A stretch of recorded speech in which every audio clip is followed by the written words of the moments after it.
Bakit nga ba maraming namamatay sa lugar na to sa Montalban?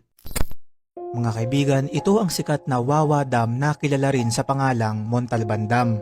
Isa ito sa pinakamisteryosong lugar dito sa Pilipinas dahil halos taon-taon lalo na kapag Holy Week o mahal na araw ay may 10 hanggang 15 tao ang nawawala o namamatay sa lugar na to.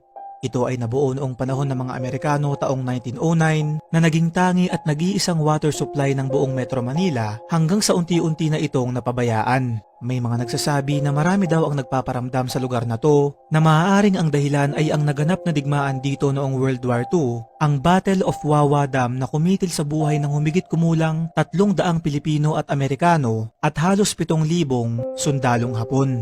May kwento rin ang mga lokal dito na may isang engkanto raw ang naninirahan dun sa lugar na siyang responsable sa pagkawala ng mga taong to simula noong 2007. Para sa mga kaibigan nating taga Montalban, ay meron ba kayong alam na kwento patungkol dito? I-comment nyo ito sa baba at magkakasama natin itong pag-usapan.